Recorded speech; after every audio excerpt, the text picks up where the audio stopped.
My last video focused on those first 72 hours right after my ACL injury when those initial reactions were so fresh and so raw. In this video, it focuses on what came after. While not quite as dramatic, it still was very hard in a different way. This is the part where life goes on and I had to figure out how to keep going with it. When the injury occurred, that sensation was pretty undeniable. It's one that I hope that I will never have to experience again. So early on, we had a good understanding of what had happened, but still trying to keep the hope alive until the imaging could confirm it. So I returned back to work. I was treating patients, working with my clients, trying to move as best as I could. I stopped using that over-counter brace we had bought at the summit after day 3. I just felt it was doing more harm than it was really helping me. And I would wear a pullover neoprene brace, but even with that, I only used that for a couple of days. I was able to get a hold of one of the orthopedic doctors that I work with, and I treated a lot of his patients, so he got me in at the end of the week. It was a little funny going in, and in the waiting room was a couple of the patients that I treat, and like, what are you doing here? And even being pulled back into the exam room, having the physician assistant review my history, do a couple little tests and measures, and he was very cautious not to say any definitive things, even though we are all kind of given this sighs and head nods. Uh, Once the orthopedic came in, it was pretty much kind of the same story. He looked at me, tested me out, saw how lax my knee was, and again was, just like, well, we can see, and hopefully it's not as bad as we think. Let's just get that MRI, and we can move forward from there.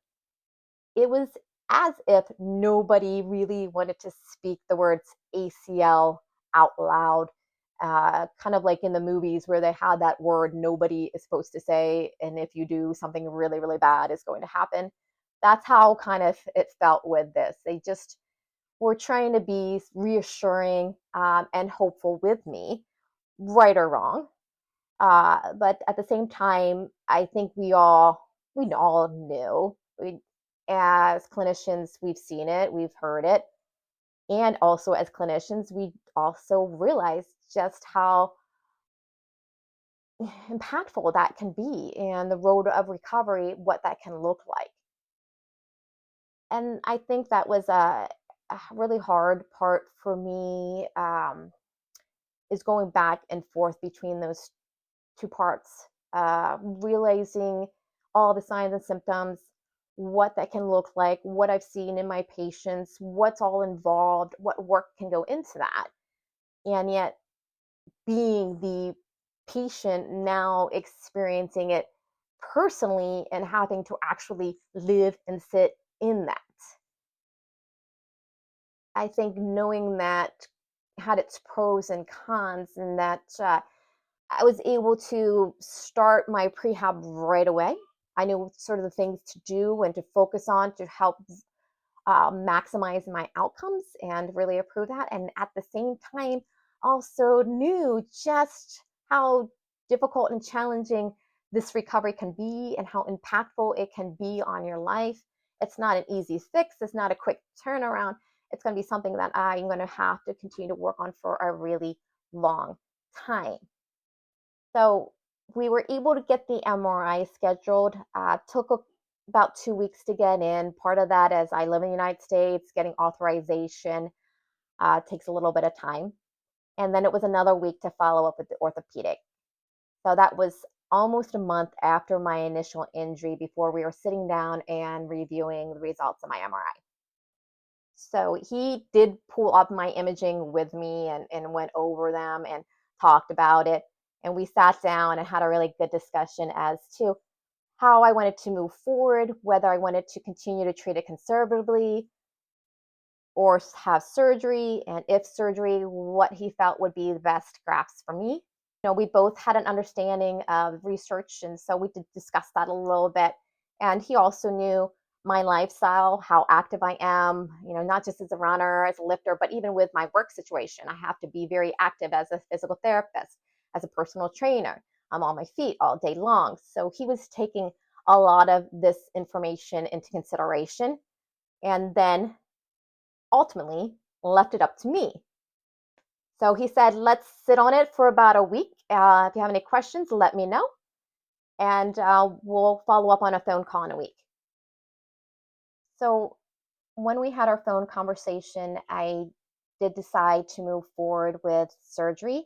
He had recommended an allograft utilizing stem cells, which he would take from my hip bone. We scheduled my surgery for about a month out to continue to allow me to do my prehab, try to get that swelling a little bit better under control, and try to return as much mobility, strength, and stability in that knee as possible. The more I could get my leg working back to normally prior to surgery, the better it was going to be afterwards. In the meanwhile, I decided to get a second opinion, which I think is always a good idea. It never hurts. He looked at my imaging as well, reviewed it, put him up. We walked through. He showed me where the tear was again, MCL tear. He was a little concerned that possibly I also had a root tear of my lateral meniscus. He wasn't quite sure, as at the time of my MRI, I still had a lot of swelling. So there was a little bit of artifact in the imaging. Listening to who I was, what I want to be able to do, how active I was, and inspecting the quality of my tissue. He too was recommending surgery versus treating it non conservatively. And his option was to do my own tissues.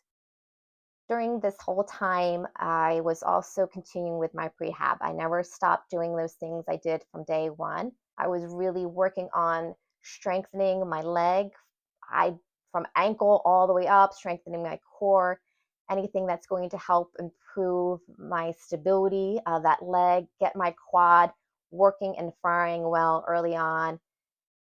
These things almost kind of consumed me. I became so hyper focused on just trying to stay as functional as possible in this period of time.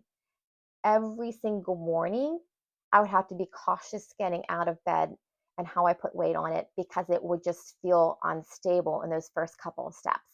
I would lay on the ground and put my feet up on the wall and slide down the wall just to get back my mobility to be able to bend my knee. I had to do this every single day. It got easier. It wouldn't take me as long, but I still had to do it every single day just so I could get out the door functioning for work. People began saying that, oh, you look like you didn't even have any injury. You're looking pretty good.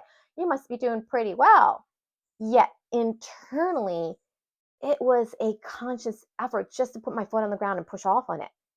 Everything I did was just so deliberate and conscious, and I was working so hard. It was very exhausting. I continued to have episodes of instability. It would happen randomly. Sometimes I'd be just stepping back from working with a patient, or I would go to get something and my knee would just give out. In the beginning, it was extremely painful. It would swell up again. I wouldn't be able to put good weight on it for a little bit. As the weeks and weeks went by, while the instance of instability would still occur, they weren't quite as painful, and I was able to bounce back and recover from them really quickly. Those episodes of instability is what ultimately had me decide to move forward with surgery versus just continuing to treat it conservatively. I went with the surgeon I had the second opinion with, in which we were going to use my quad tendon. The surgery was scheduled for about 4 weeks after I had seen him. So this gave me time to still process that information, kind of get things all in order, and continue to rehab my knee and get it as functional as possible leading into surgery. This also provided opportunities for me to continue to question my decision if this is even the best one for me. Because there were days that it wasn't feeling too bad. I was feeling pretty good. It was feeling pretty strong. I was hardly limping. I was able to do some biking outside, I was able to start some plyometrics, and then it would give out again. And that ultimately was what really confirmed that I needed to move forward with surgery, is just those continuing episodes of instability. They were happening several times a week. And I knew that just for my lifestyle, I really wanted as stable knee and a high functioning leg. So discussing these things with my team, discussing these things with my family, my daughters, we sat down and we went over, because I wanted to be upfront with them. The surgery would have a huge impact on their life as well. And while it would be easier in some senses not to have the surgery, I wouldn't have to take time off work. I wouldn't have that financial input impact of those medical bills. And, I wouldn't have to rely on my friends and family to get me around, as I wouldn't be driving for those first couple of days. I also had already met my deductible for the year. So, I could have pushed that off, and that's okay. If you need a little extra time, it doesn't hurt to continue to rehab. But for me, I wanted to get my surgery done by the end of the year, so it wouldn't be quite as big of a financial impact on me. Everybody's so unique. Your situation, my situation, is so unique. It's so personal. There's a lot that goes into it, and that all has to be weighed. What is the best for you and your lifestyle uh, is going to be different than what's for me and my lifestyle and somebody else. The decision between surgery and non-surgery, it took time. I wasn't rushing it. I was paying attention to my knee, my goals, and what kind of lifestyle I was trying to protect. This space between injury and resolution doesn't get talked about a lot, but it's where a lot of the real work happens.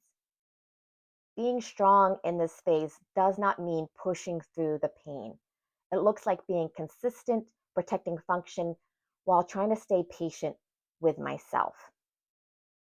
If you're in this phase right now, the waiting, the adapting, trying to minimize the disruption, know that this matters. It might not look that dramatic from the outside, but if you're living with it, you know just how heavy it can feel. Trust what you're experiencing and know that you are not going through this alone. In my next video, I'm going to focus on my prehab, what I did to prepare myself mentally, physically, and emotionally. I will see you in the next video.